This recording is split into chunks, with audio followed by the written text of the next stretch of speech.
5, 4, 3, 2, 1. The world is changing faster than ever.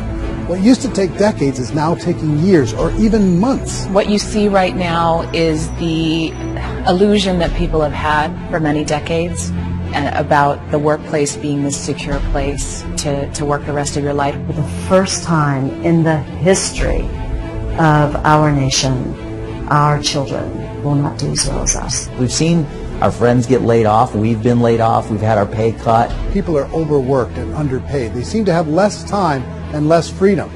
They live under constant pressure. This is going to be forced. And so even if your employer loves you, he may have to cut you. There's something wrong that on Monday morning, the heart attack rate increases by 35%. Technology is accelerating, job security is declining. It just doesn't seem like the old models of making a living are as reliable as they used to be. Every aspect of our lives, there's a better way out there, but we're still doing it the old way. We live in the greatest country on the planet, and there are a lot of people sitting around complaining and being cynical. Like everyone's whining about this old model, and I'm like, why don't you leave it? Look at all this over here. Look at all this opportunity. Since so much of our lives revolve around our work and the way we make our living, many people are thinking there just has to be a better way. The biggest challenge facing our world today is not making money, is what are we going to do with all the displaced, unemployed people? People are afraid that they're going to make the wrong decision. People are afraid of the unknown. People are afraid that maybe I don't have the skills. Hey, sports fans, industrial age is over. It's dead. It's dying. That's why going to school to get a job is an obsolete idea. A steady paycheck is an industrial age idea.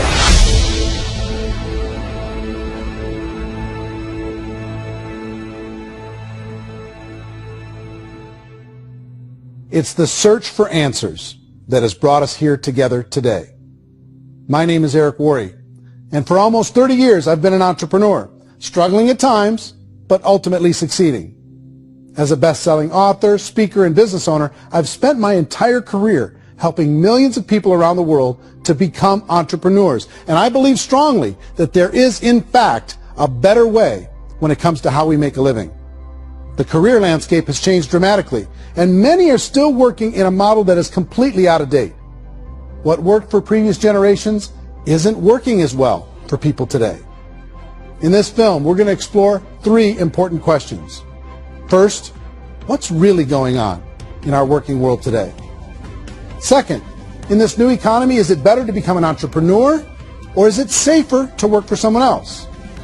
And third, if a person decides to become an entrepreneur and start their own business, how can they do it without taking on massive risk? To help in this journey, I've brought together some of the greatest experts and thought leaders in the field of entrepreneurship to share the real facts with you.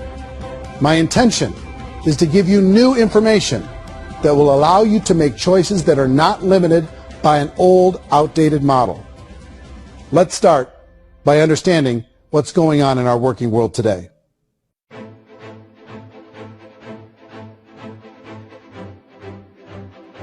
Let's look at unemployment. 30-40% of the people are honestly not working, but would be working. What our government does is if you haven't found a job in 6 months, we don't call you unemployed. We pretend you dropped out of the labor force. I've often said that unemployment, particularly structural unemployment, that's unemployment due to technological changes, is the first sign of economic growth. Think of it, 10 people live on an island. They go out every day and fish. One day, new technology shows up. A missionary brings them a net. Now, using the net, one pilots the boat, one throws the net. 2 fishermen can do all the work 10 used to. That's a 500% increase in productivity, 2 doing the work of 10, in one day. You don't have to learn a lot to learn how to throw a net instead of throw a fishing line. The island's got a big problem, 80% unemployment. But the island still has all the wealth of the fish because the 2 people produce as much fish as 10 did. Now, of course, looking back in history, these changes used to take thousands of years. And during that time, we went into farming and transportation. Some of us became doctors and some teachers and lawyers. And we developed all these new professions and new manufacturing jobs.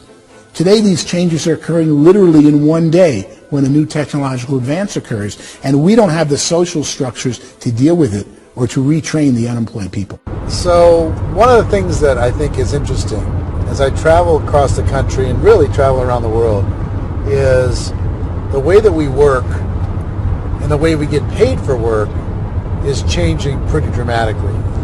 On a global basis, everything is being turned upside down because of the rapidly advancing technologies. They are eliminating many jobs, and we have been left with many people not prepared for the jobs that exist. A lot of demand in public companies was to squeeze out all the fat and to get just as much margin as we possibly could, and fat equals humans. So this idea of job security in information age is so obsolete, but it's still taught inside our school system, and that's where the problem starts. There's no financial education in school system, and people are still trained to be employees who work for that paycheck. This is a chart on the middle class. What's happening in the middle class, those that went to school, their incomes have been coming down for years. And parents still say to their kids, go to school, get a job. Now what happens to all those middle class people who are dropping off the ends of the chart? Well, they become what's called working poor. And this is what happens to working poor. But they say poverty is ending. Well, poverty may be ending, but working poverty is going up. And this is food stamp usage. So food stamp usage in America is going through the roof right now, because people cannot earn what they call a living wage. Most people have experienced financial pressures that I think are probably greater than they have been in the past. If you're not working for yourself, then it's going to be a pretty hard road for a lot of people. Today, if you're going to control your future, the 40-40 plan is gone, where you can graduate from college and get a job and work for 40 hours a week for 40 years. That day is gone. So some of these charts actually tell you what's going on. And this is a really interesting one. You know, people are going back to school because if I go back to school, I'll get a nice job. But this is what's happening to, it's called Sallie Mae, which is the student loan guys. Student loan is going through the roof. It's now over $1 trillion. And student loan debt is worse than credit card debt. So when people stopped using credit card, the government got people into student loan debt. And the problem with student loan debt is you can never be forgiven. See, with credit card debt, you can declare bankruptcy and all's forgiven. But student loan debt, you can declare bankruptcy, you still owe it. It's the worst of all debt. But this is the next picture. Look at this chart here. This is what's happening to wages of college graduates. It's going down. So you go to college, you rack up all this debt, but you earn less money. Now, that's not that intelligent. Average person who's been working a lifetime in America today is ending their lifetime at 65 with about $41,000 in assets. They earned just enough to survive. I think in the United States we have something like 17 trillion in debt. That's just the federal government debt. We got another 2 in municipal and in other, let's call it almost 20 trillion government. We've got 40 trillion in private debt. That comes up to close to 60 trillion. When you then add something we never had before, what you were talking about, when we look at the unfunded portion of Social Security and primarily Medicare, Medicaid, that at the most conservative estimates from outside firms, Kleiner Perkins, 67 trillion and growing. That's more than all our other debt. There's less conservative estimates that say it's 84 trillion or higher. I added up conservatively $127 trillion in total debt. Debt is a financial drug. When you take it to excess, it's like taking a drug. Yeah, it makes you feel better, it enhances your performance, but at a huge cost, eventually it kills you. And so that's what happens. We keep doing more and more debt, and you get less and less results, just like a drug, until the debt gets so high that it crushes the whole system. That's where we're at, 8.2 times GDP. You know who I feel sorry for? I feel sorry for the person who dreads going to work, who is sick to their stomach on Monday morning, who hates their alarm clock, who gets a little glimmer of hope on a Wednesday because it's hump day and says, thank God it's Friday. And they live for those 2 days a week where they get to be themselves and they don't have to be around people they don't like, and they don't have to play the political game in the office, and they don't have to live this half life. The person that works 50 weeks a year just to be able to have the 2 weeks for vacation. And you know what happens to most of them nowadays? They don't have a vacation. They have a staycation. They have time off of work, but they don't get to go where they want to go because they're overextended. They've got all this debt. They got all this situation. They hate their alarm clock. They can't sleep until they're done. They have to spend most of their life in traffic. I feel sorry for that group of people because there's a better way. They just don't know it. I see this really interesting attempt at rugged individuality in a 6x8 rectangle, and I feel like you're all the same, except for the little push pins of the pictures. There's different pictures. Yours is named Jenny, and his is named Sujara, but it's the same people. And this is how they are, and they're just like the zombies, and there's no joy in there, there's no fun. There's always like the wacky woman who decorates her cubicle, and that's the most she can do there. You got to give her credits, right? The wacky cubicle woman. The basis for their life is worry. I'm worried, you know, maybe I'll get fired. I'm worried maybe my company will go out of business. I'm worried I can't keep spinning the plates on paying the bills. I'm worried about how do I send my kids to college. I'm worried, what if the transmission of my car breaks? That's, you know, 2 or 3, I can't fix it. People live in a sea of worry, and it eats at them. Those signs that people held up during the Depression didn't say looking for gainful employment in a cubicle. It said looking for work. Work is what we're looking for. Job is just a unit of measurement. Work is what we're going after. It's time to look in the mirror and say, it's not the economy, it's my economy. It's my little world of where I am. I need to improve. I'm not going to wait for the economy to come back because, frankly, the economy is doing great in this country. So I'm here on Wall Street, the financial center of the universe, the financial capital of the world. This is where most people's money goes to at least be held for a time, right? With interest rates in banks being effectively zero, and many experts are predicting it's going to stay at zero for the next 10, 20, even 30 years, people feel like they don't have any choice but to put their future into equities, to put their future into the hands of other people on this stock market, and hope that the stock market goes up, hope that the stocks that their advisors pick or that they pick goes up. That's one way to go, I guess. It's my personal belief that if you put your future into the hands of yourself, in other words, you have earning power by yourself, I think you're a better investment than these guys. I think you controlling your future is a better option than handing over your retirement to these guys. The average household income in the United States is approximately $50,000 a year, what they call the middle class. To reach the top 25% of income earners, you need to earn at least $90,000 a year.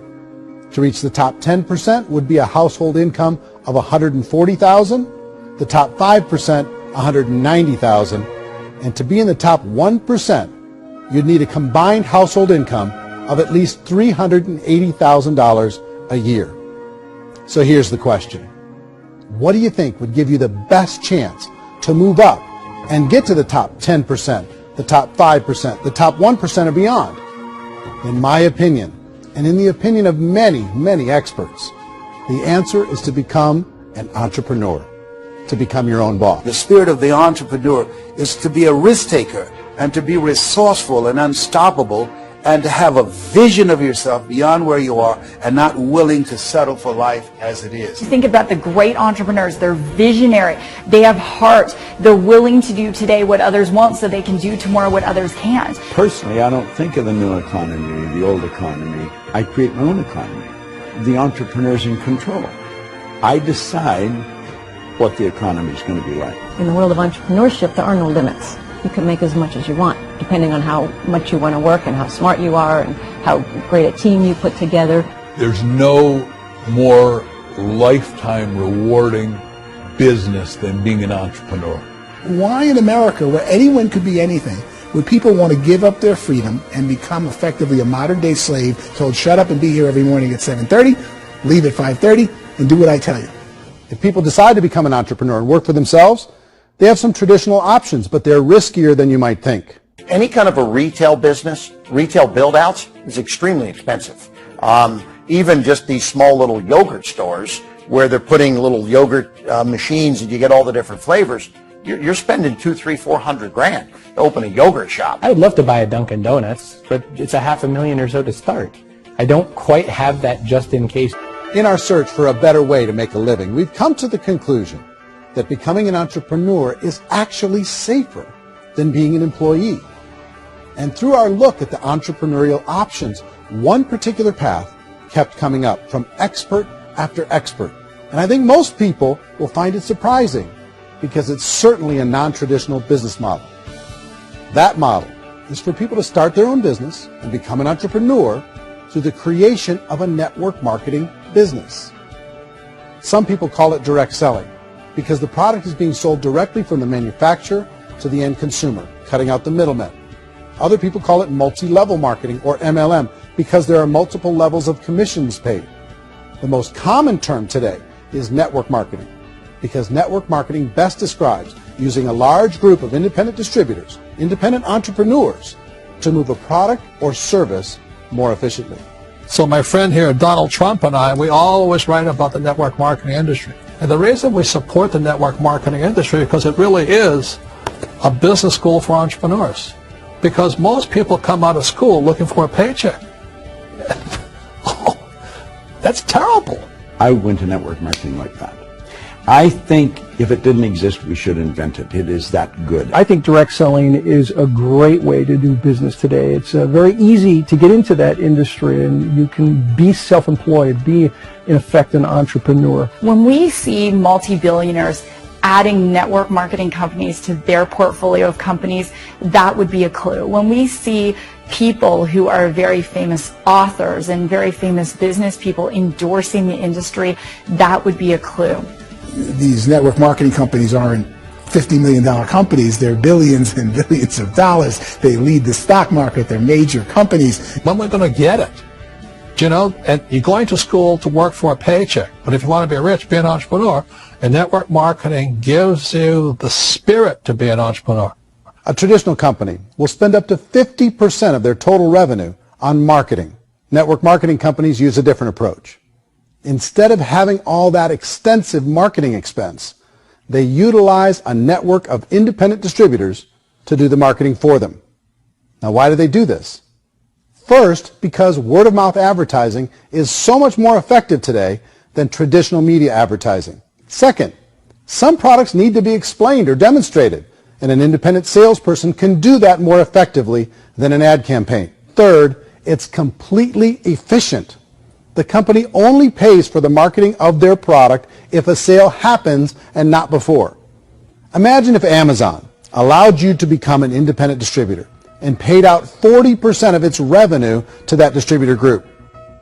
All you had to do as a distributor was recommend a product, and if a person bought it on Amazon, Amazon would take care of all the logistics, and you'd get paid for bringing the customer. Now imagine you got paid for every purchase that customer made for the rest of their lives. Well, Amazon doesn't offer this option, but network marketing companies do. 85% of all buying decisions in our society are made as a result of word of mouth or reputation. We're recommending things to each other all the time. You know, who's your dentist? Who's your doctor? Who's your lawyer? What detergent, are you using? What legal system are you using? What product are you using? We're talking to each other about the things that we love anyway. When you go into a big box retailer, you're lucky if the clerk looks you in the eye, much less gives you any detailed or accurate information about what you're purchasing. So of course, this personal information, this education coming from a friend, a neighbor, a relative, or even a stranger, but one who has experience with the product is extraordinarily valuable. As a matter of fact, network marketing can educate consumers probably better than any other form of marketing. It certainly can do better than advertising because advertising usually has a certain hype to it and you can only get limited information.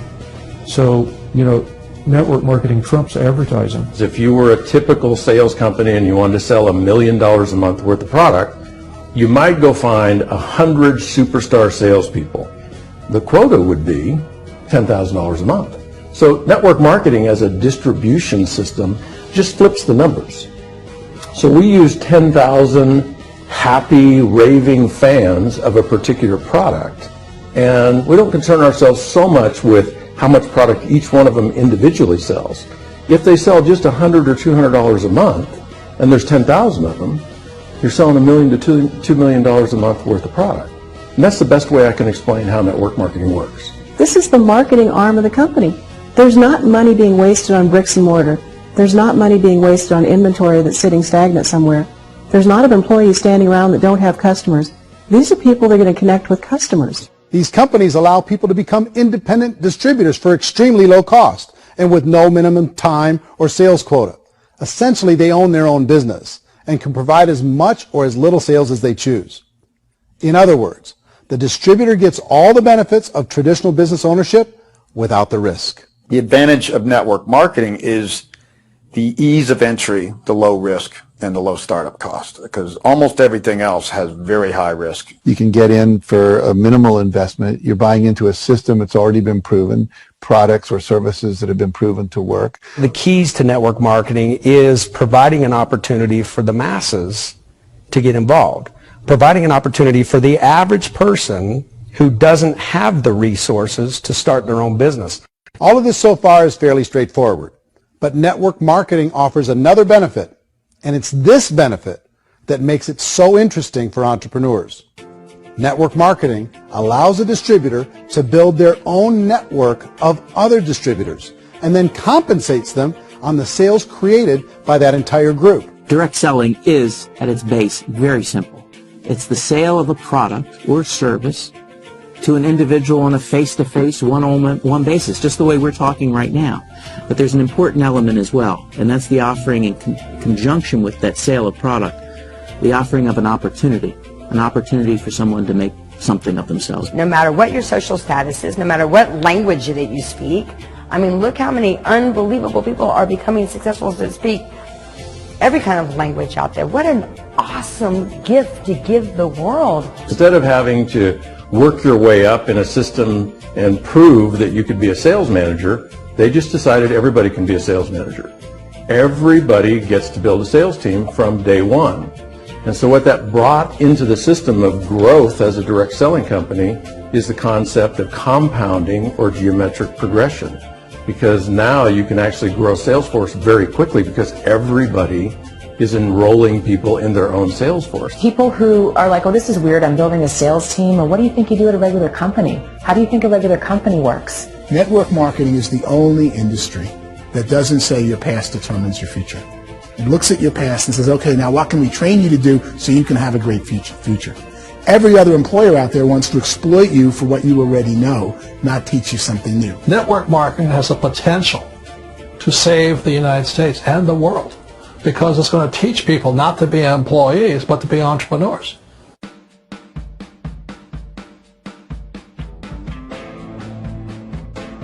According to the Direct Selling Association, if you add up all the network marketing companies around the world, they combine to do over $178 billion a year in retail sales. To give you an idea of how big that really is, the NFL, the National Football League, does approximately $9 billion a year. The music industry does a little more than $16 billion a year, and the movie industry does about $80 billion a year. Using a conservative average, network marketing companies pay their distributors about 40% of that $178 billion in the form of commissions, which adds up to more than $71 billion a year. That's almost $6 billion a month. It's almost $200 million in commissions every single day. So it's certainly working, and people are making serious money in network marketing. With the growth of the direct selling industry over the last 10, 15, 20 years, we've seen a broader understanding of the channel. We have seen more and more people getting involved in the business, so our penetration in the marketplace has increased, and thus the understanding in the marketplace of who we are has increased. And we've seen non-direct selling companies look at the direct selling model and say, something's going on there. People are making money. Companies are being profitable, individuals are being motivated, product is being delivered to market. Maybe we should explore this. Some people think only the people at the top make money. Well, let's take a look at that as well. In the network marketing profession, there are roughly 500 people in the world who earn over $1 million a year. If you round that number up to $2 million a year, that adds up to about $1 billion a year. That takes the $71 billion paid out each year down to $70 billion. So where does the rest of the money go? The vast majority goes to part-time people making anywhere from a few $100s a month to many thousands of dollars a month. It goes to people who choose to make it a full-time career move and earning even more than that. Every day, people are using the money they earn through network marketing to pay off debt, have more fun, and improve the quality of their lives. Everyone I know in network marketing has been doing that since the 50s. They go to work when they want to go to work. They stop working when they want to take time with their children to have a leisurely breakfast and discuss issues and drive them to school. They go back to work when they get home, wherever they're working out of. The biggest thing that I've seen is people that have become much happier in their life. MLM has probably made more millionaires of more people in more countries, and I've spoken to them in 67 countries, than any other single form of business, starting from nothing. If they have a choice between working a job for the next 10 years or working a network marketing business for the next 10 years, the result of working the network marketing business will be better. A lot of people within the industry go on and make this a career and do extremely well at it. Network marketing has been nothing but good for everyone I know that's been involved with it because they did it seriously and they played full out and they've been very successful. It's been a constant barrage of success stories and people showing off stuff they got as a result of it. How many people are involved? Approximately 16 million Americans and 96 million people around the world are currently participating in network marketing. And in a recent poll, 82% of those people report a good, very good, or excellent experience with network marketing. So people are happy.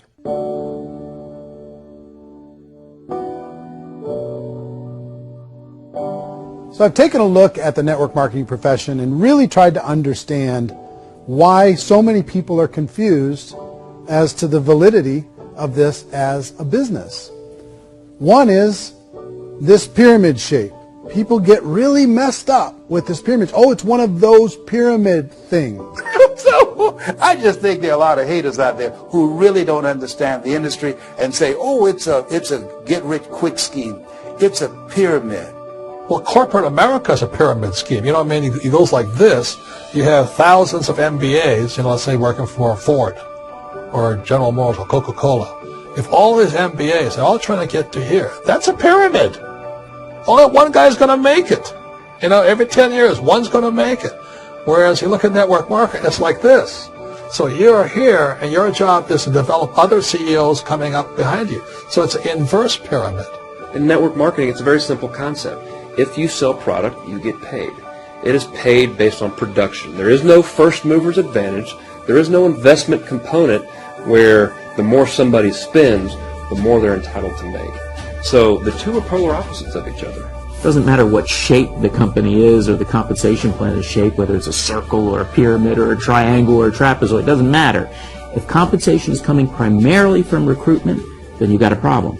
On the other hand, if an operation is basing their compensation to participants on the basis of sales, even when those sales are generated by people you've recruited, well, then you're a perfectly legitimate enterprise. That's the legal test. It's the practical test. Another issue that's been true in the past that is no longer true now is people used to be in network marketing loaded up with products that they couldn't sell, and they ended up a loser. They ended up with a bunch of product in their garage, they ended up with a bunch of products sitting in their kitchen shelves or whatever, and they thought they could sell it, and then they weren't willing to or able to sell it, and they ended up with a bunch of stuff, and they were bitter about it. There was this thing called front loading where you had to buy, if you bought $25,000 worth of product, you got better commissions and all this. Today, it's almost all done by computer. It's direct mail comes from a warehouse somewhere else. You don't have to have all this inventory. You don't have to stock up. It's a paperless world now. Most of it's done online. You have a back office. It really works. And the technology has changed everything. Third issue is people start talking about 99% of people in network marketing don't make any money. Well, we've talked about that over the course of this journey together. Almost $200 million a day is being paid out to network marketing distributors around the world. The naysayers, the people who say that it doesn't work, are usually the ones who just don't know how to make it work for themselves. And so they're giving you an opinion, and I tell people, don't confuse people's opinions with expertise, because opinions are free. And don't confuse sincerity with the truth, because people can be sincerely wrong. But here's the reality inside of network marketing. The vast majority of people that get involved in network marketing just become customers, and they get involved to be able to purchase product at a lower price. If you take Costco as an example, if a person goes into Costco and gets a membership to Costco so they can get a lower price on the product, we don't call that person a loser because they have a bunch of product that they walked out with a smile on their face. Yet when some people want to take a look at network marketing, they say, well, those people, they're just using the product and they aren't earning an income, so they must be a loser. They're not a loser. They're a happy customer. That's the vast majority of people that are involved in network marketing. Now, a smaller percentage of those people decide to go build a business. They earn $300 a month, $500 a month, $1,000, $2,000. That's the bulk of earnings in network marketing. And then there's the few that really decide to take it serious, really decide to build a large network, really work to make that network very, very productive. And those people make huge amounts of money, and there's no cap. What I do as an outside economist, just somebody looking at this industry like any other industry I speak and say, look, what's the realities of this? 1% do incredibly well. 10% generate some additional income at pretty low risk and effort. That's fine. And 90% of people roughly end up customers. One thing that I think is real when it comes to people's perceptions about network marketing is people put this, and distributors, I think, involved in network marketing have some responsibility for this. They have sometimes unrealistic claims about the product or about the income. Most people who become distributors, they want the money, they want to be successful, but they don't have the skills. They don't know what to do. And when people don't know what to do and they're in a new business, they're scared. And when they're scared, they panic and desperation kind of sets in. So they think everyone they talk to has to get in. So if I talk to you and you say, well, no, I don't have time to do that, they're like, no, I need you. You have to do this or I won't be successful. So I start clawing on you. I start that desperation. So then I start making claims about the product, which are not appropriate, probably not even true. Or I start saying, let me show you how you can make all this money and you don't have to do anything, Eric. And so you just totally misrepresent the opportunity, and you're clingy with people because you think you need everybody to be successful, and you don't. You know, one of the messages that I try to deliver most forcefully to companies as well as salespeople in direct selling is that you don't have to overpromise. The reality is in network marketing, there's a lot of hard work involved. There's a lot of effort. You're going to have to develop yourself. It's a business like anything else. It's going to take some time, but in my opinion, it's better.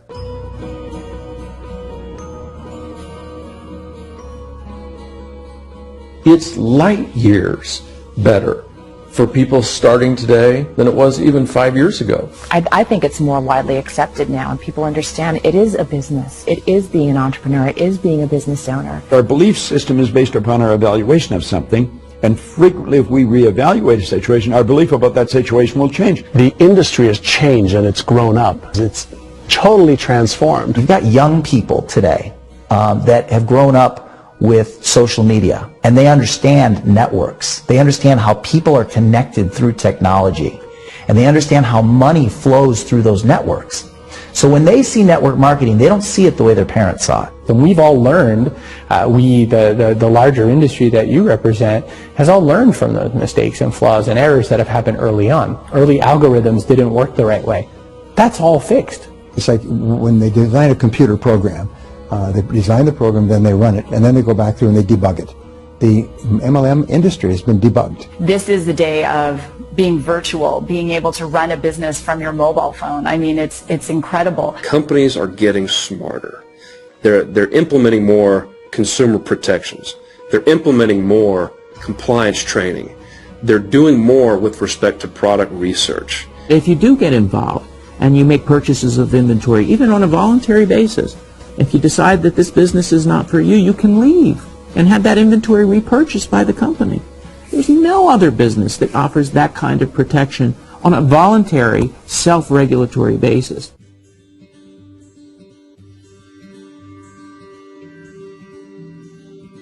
If you decide to look further into a network marketing business in order to generate more cash flow for your family, I would recommend reviewing the following 4 elements. First is the product or service. And on the product or service, I would ask 5 important questions. 1, do you like it? Is it something you would feel comfortable sharing with others? 2, is there a recognized need in the marketplace? It's hard to create a need if one isn't naturally there. Third, does the product meet that need? Does it solve a legitimate problem for consumers? And fourth, is it priced to sell? Can it compete in the marketplace? And fifth, is it priced for profit? Is there enough margin for the company and the distributor to be able to generate income for the long term? If you can answer the questions on the product to your satisfaction, the next element to consider is the company itself.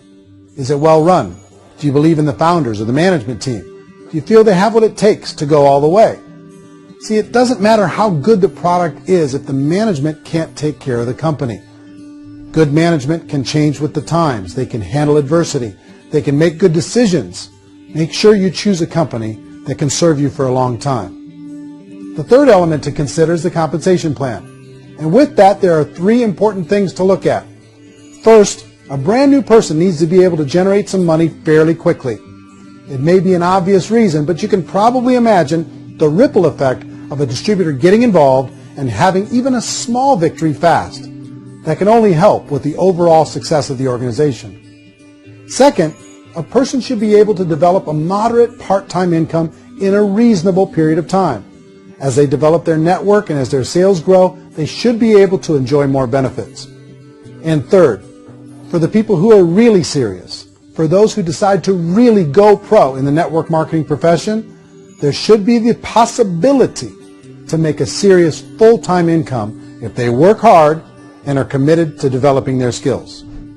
If you're comfortable with the product, the company, and the compensation plan, the last thing you should look at is the support that will be made available to you. Does the company have a website?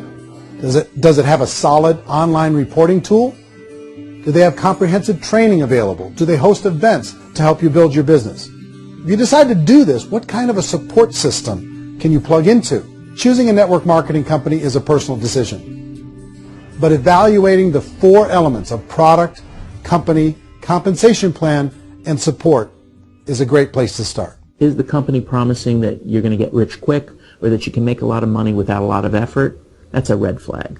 Is there a product that you really believe in that you think can be sold?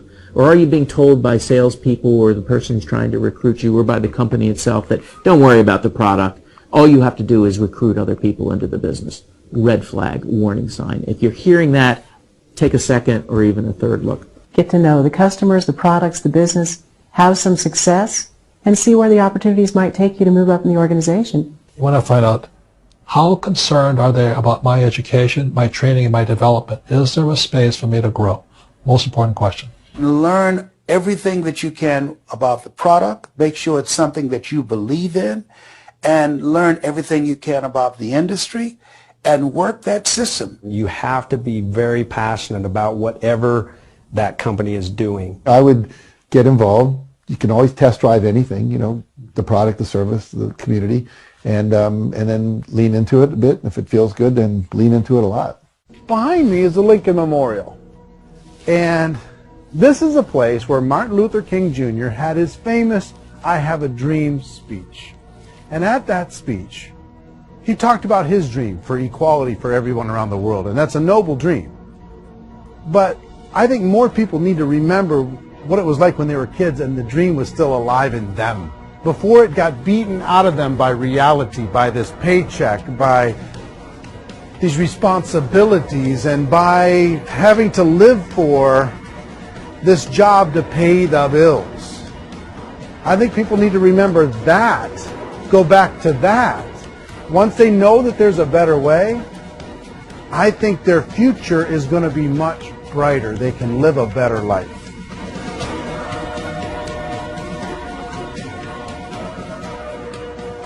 So if you're considering getting involved in a network marketing company, let me offer you just a few pieces of advice.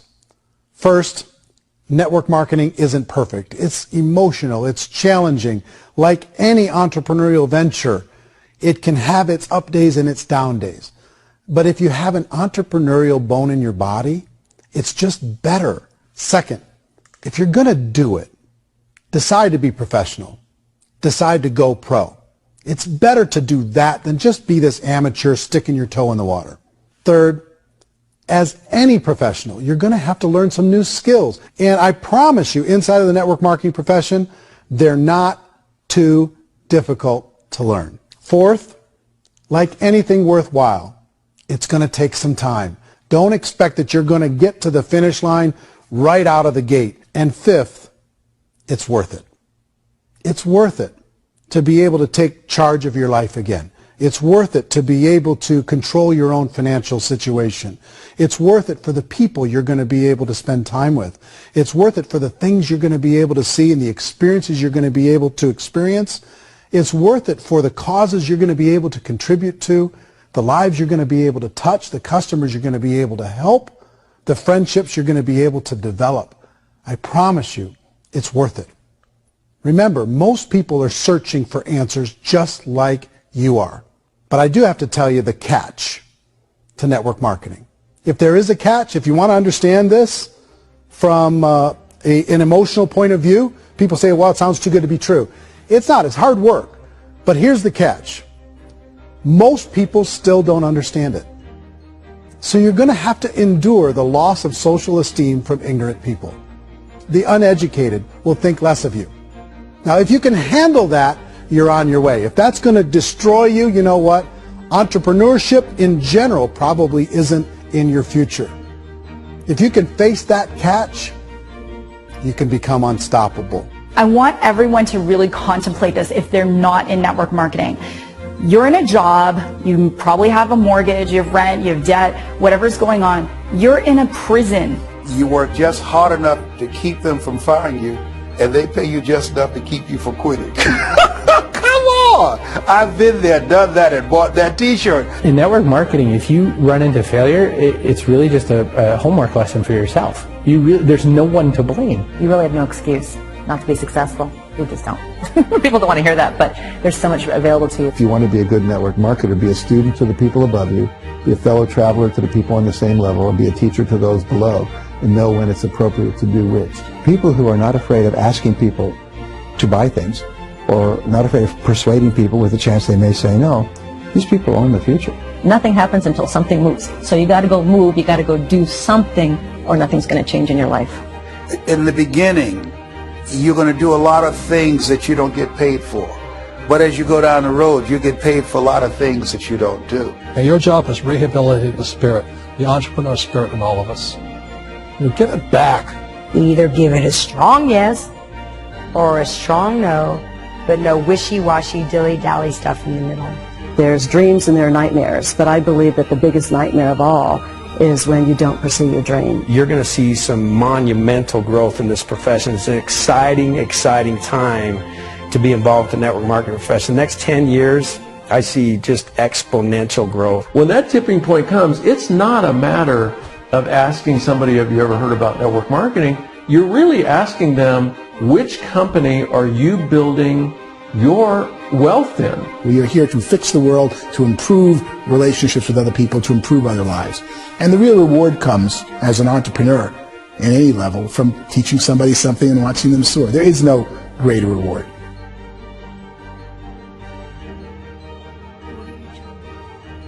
Life's too short to spend it living someone else's dream instead of your own. It's too short to spend it living at a fraction of your potential. Can being an entrepreneur be a challenge at times? Sure. But here's what you get in exchange. It can be yours. Something that you built, something that you created, something that you made happen. This balloon represents your dream. It represents entrepreneurship. My wish for all of you is that you would reach out and grab it. The choice is up to you.